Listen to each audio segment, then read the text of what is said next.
Tonight we had Fallout, Setup, and an all more inclusive episode of Monday Night Raw as NXT made its presence much more known than it has this year so far. Welcome to the Raw Review. Yeah, in one episode of Monday Night Raw, 4 brand new NXT call-ups managed to make bigger waves than the last set of call-ups. 3 sets of call-ups. Anyway, so we open up. Awesome news. DX is going to the Hall of Fame this year. That's pretty awesome. And then Triple H followed that up by talking about how Johnny Gargano, Tommaso Ciampa, Ricochet, and Aleister Black would all be making their debuts or just kind of hanging out on Raw. We're not totally sure. Some of them sounded like they're sticking around. Some of them are champions and shouldn't stick around, so it's hard to tell. But then we had a tables match where Braun Strowman defeated Baron Corbin. Paul Heyman got choked by Braun Strowman and then sucked Brock Lesnar's dick for a little bit. He was then interrupted by Finn Balor. Finn Balor was interrupted by Lio Rush. Finn Balor was then beat up by Bobby Lashley, but he was saved by Ricochet. And then Ricochet and Finn Balor defeated Bobby Lashley and Lio Rush in a tag team match. Drew McIntyre asked Triple H for a match against Seth Rollins, but Dean Ambrose slapped him in the face, and so he got a match with Dean Ambrose instead. Lucha House Party defeated Hawkins and Ryder. Heavy Machinery were talking about how they're blue collar solid, and then Lacey Evans showed up, and they had a fashion show sort of some thing. Sort of runway. It was something. Runway extravaganza. But just like at Elimination Chamber and just like Kane at WrestleMania 31, Lacey Evans was there. DIY defeated the Revival in tag team action. What? Holy shit. Are you sure this isn't NXT 2 years ago? You know, we even had Bobby Roode and Chad Gable talking some trash to DIY prior to the match and asked them why they get a shot at the tag team titles. But they didn't. It was just the tag team champions. So, anyway, speaking of tag team champions, Sasha and Bayley dropped a bomb letting us know that not only will Raw and SmackDown be vying for the WWE Women's Tag Team Championships, but also NXT as well. They were then approached by Nia and Tamina, who they quickly ran off by kicking them in the face multiple times.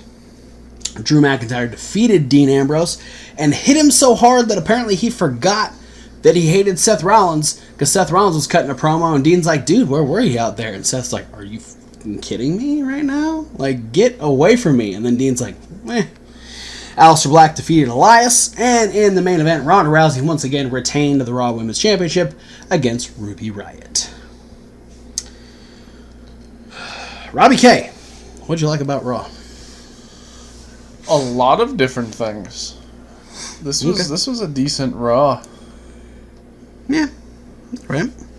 I'm gonna go with Dean Ambrose just walking straight up to Drew McIntyre, slapping him in the face. Yeah. And Triple H going, you still want that match? Still want the match with Seth, or should I change it to Dean Ambrose? Change the damn match.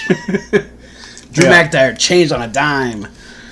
Yeah. A good backstage slap in the face. Gets my like. I mean, Dean was funny again tonight. Dean, well, here's the thing. We know Dean's kind of on his way out the door. Dean can kind of just do whatever Dean wants to do. Yeah. So, Dean Ambrose doing Dean Ambrose things. At this point, we know that at least until the chance that WWE might be able to re-sign Dean Ambrose, they're not going to be looking to put him in any long-term storylines. Yeah. So that's the one thing. Is like, it's a guy who's super established and over, who can kind of just do whatever. Yeah. I'm going to give my like to the fact that the WWE Women's Tag Team titles will be defended on all 3 brands. I actually, just before we were shooting this, I saw a post from Dakota Kai saying, NXT can vie for the tag team titles. Hey, Tegan Nox, let's heal up and go after those tag titles. So Team Kick is potentially looking for a tag team title shot. I'm all for R&R. R&R? That Rhea and Reyna. Oh yeah. Team R&R. Yeah, I'm all for that as well. The Freddie and Jason of NXT, as they call themselves. I think that is awesome. That is a great way to organically bring people from NXT to the main roster, and not just like Ricochet, DIY, Aleister Black, Lacey Evans, the EC3's kind of there, Heavy Machinery, Lars Sullivan. I'm surprised at this point I haven't seen Lars Sullivan popping up on the side of milk cartons. You know, I almost expected him to just punch Ricochet in the face, and Ricochet's like, "Hey, I'm on Raw now. Check it out. I'm gonna do great things." I was just waiting for a fist to just punch him in the head. It didn't happen. You said that you were waiting for Lars to run him over. Yeah, pretty much. Like, they might be rehashing Stone Cold with Becky Lynch. They could rehash the Rikishi runs somebody over using Lars Sullivan. Who would he do it for, though? In the weird twist of events, it's still for The Rock. And The Rock's like, "You guys, I'm only back to promote this movie about Paige. That's all I'm doing here." Braun, told you he was gonna fall. Just leave him alone. Anyway, yeah. Regardless of all that bullshit, I think it's fantastic that all three brands are now included, and I'm loving the idea of just having Sasha and Bayley show up on NXT. That'd be really cool. I think that's friggin' awesome. So I'm all for that. What did you love? How about traveling back in time and watching DIY fight the Revival? Yeah, I mean when that graphic came up, we both just kind of went, "Are you kidding?" Like, here's the thing, like, when I was at home before watching Raw, and I saw early in the day, Aleister, Ricochet, Johnny, and Tommaso were all called to appear at Raw. Right. That they weren't traveling with the group, they weren't at Elimination Chamber, it wasn't like they were just there. Yeah. But they were called with the expectation to be on the show. Right. I immediately thought to myself, I was like, man, that would be really cool if they put DIY against the Revival. But since DIY are singles champions on NXT, the Revival are the tag team champions on Raw, there's a slim chance for that crossover to actually happen. And then it happened, Swerve. And I'm like, all right. Yeah. Nah, it's... So we all know how I feel about the Revival. You hate them. Yeah. Fuck Just kidding. They're my boys. Fuck them. No. Fuck it. Yeah. I mean, it's... I have a love-hate relationship with the new NXT people coming up, because my love is Ricochet and Finn Balor teaming up and going against Lio Rush and Bobby Lashley. So the fact that I got to see two of my favorite guys team up that I didn't expect to see now, let alone in the near future, just because. And I got to see a little glimpse of Ricochet versus Lio Rush, which was freaking awesome to watch. Yeah, it was just it shows so much potential for the future, and it was just why would Ricochet say Finn Balor? Well, why not? Maybe they're friends. Apparently they're friends. Yeah. But yeah, it was fun to watch. Ricochet on Raw is cool, but was it a one-time thing? I don't know. That's the thing I'm most confused about. Anyway. Yeah, it seems like maybe until WrestleMania and the oncoming Superstar shakeup that's set to happen that following Raw and SmackDown. Is it the Raw after? I'm pretty sure it's the Raw and SmackDown after, which are both in Canada. So it's also being touted as the first ever international Superstar shakeup. Nah. Good way to put an extra cool little spin on that, guys. I just feel like there's going to be a lot more brand fluidity until then. Yeah, I get that. Makes sense. Did you dislike anything? Despite the fact that they got time... I still feel like I wish they would have done a little bit more with the Ruby versus Ronda match. Not saying that it was bad, but what came out of it, just due to the times that Liv and Sarah interfered versus them not being able to get involved at the Elimination Chamber match, is it just made it seem like maybe the reason that Ruby lost so fast was not having Liv Morgan and Sarah Logan.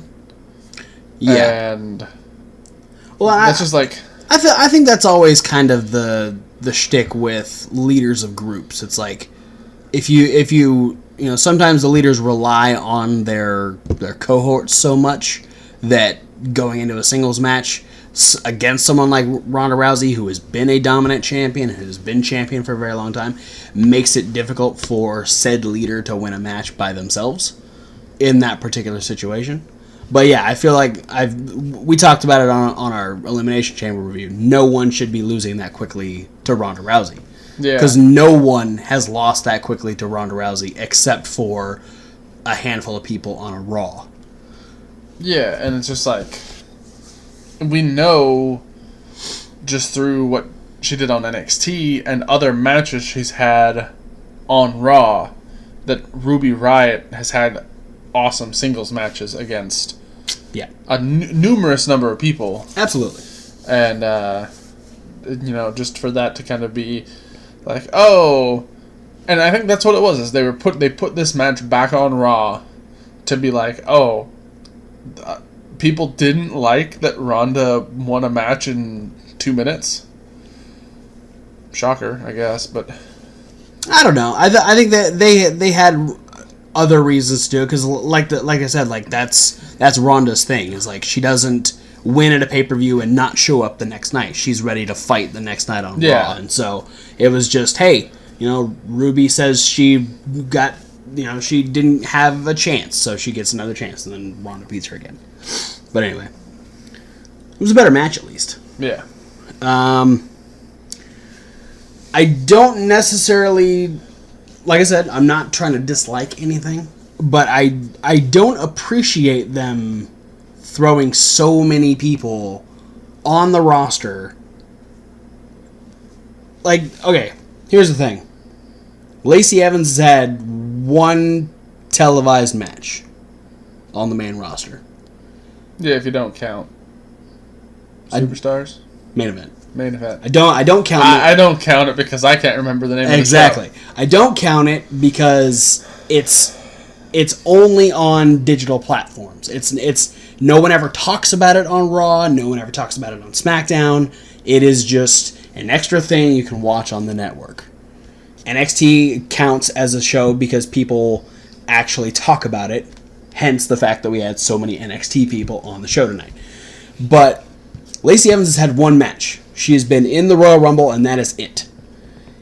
Heavy Machinery have lost multiple number one contender tag team matches, and I think they won one tag team match, maybe two, and they got a full promo segment, and Lacey Evans just kind of walks out. But then 4 guys who are still very ingrained in NXT got 3 full-fledged matches.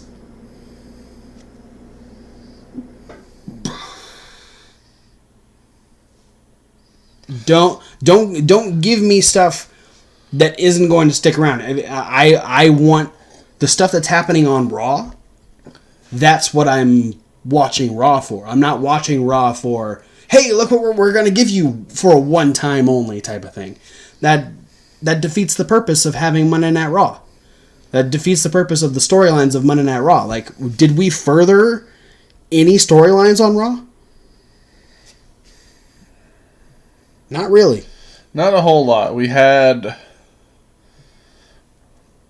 a lot of complaining.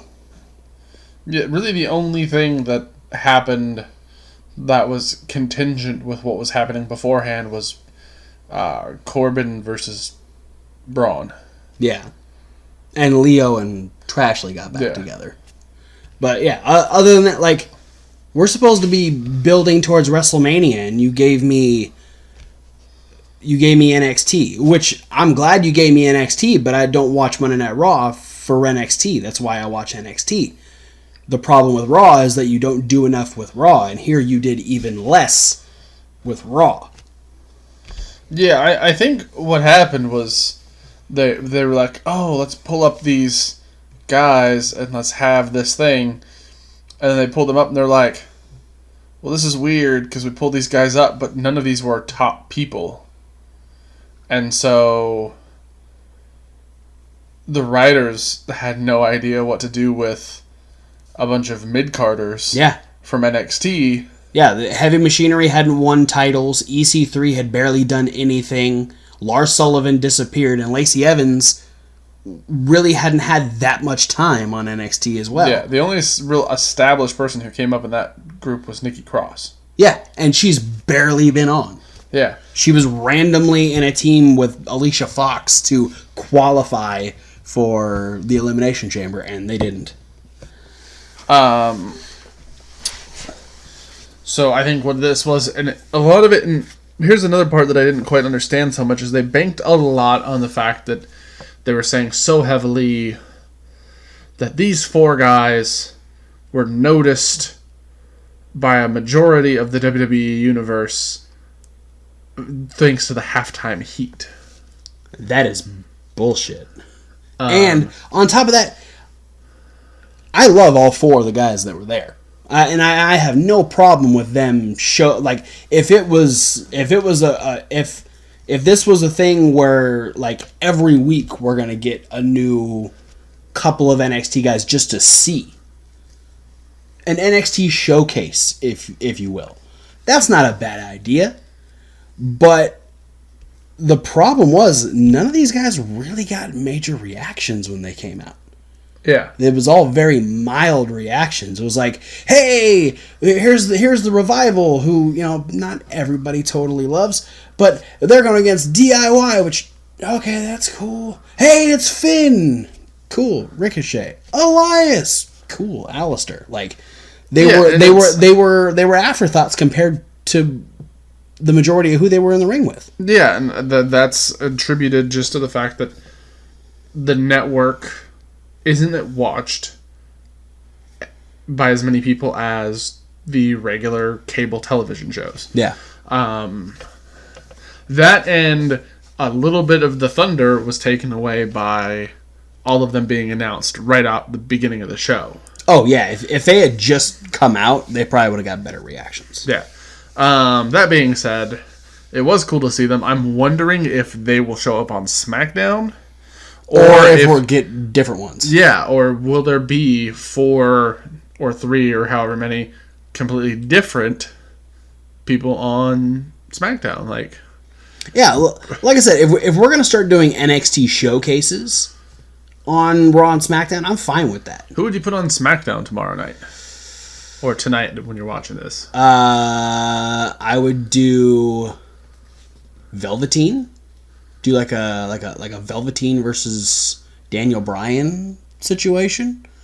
Do let's see. Do Usos versus or maybe like Shane and Miz like trying to get another chance, have them go against like Street Profits. Maybe even have Asuka challenge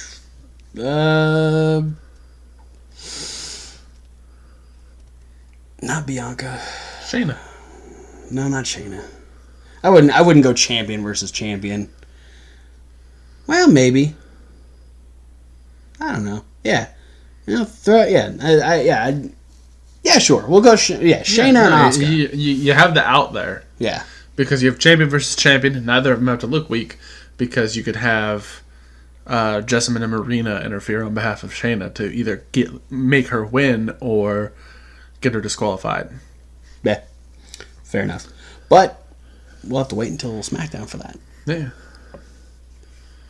That's it for Raw. Thanks for watching, guys. Don't forget to like, comment, and subscribe. Click all those links down below. There are so many social media links. There's also a podcast link. That's the link that says SoundCloud. You can get this review and all of our regular reviews in podcast form, and there's Reasonable Wrestling Fans. It's reasonable with a W, Like Wrestling, where we have the list with Robbie K. Hey. We have Question of the Week with Thomas Wolf. Other videos loosely based around wrestling. We have an entire playlist of unboxing videos where we get cool shirts like this Viper Ale shirt. We get Funko Pops. We get Micro Brawlers.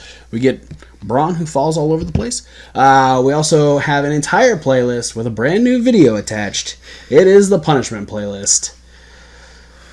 Oh, it hurt. It's there. Check it out. Have fun. I didn't. Hopefully you do. But for now, guys, thanks for watching, and we'll see you at whatever video you decide to watch next. And of course, fuck Mo Jordis. Yeah. Do it. Fuck him. Fuck it.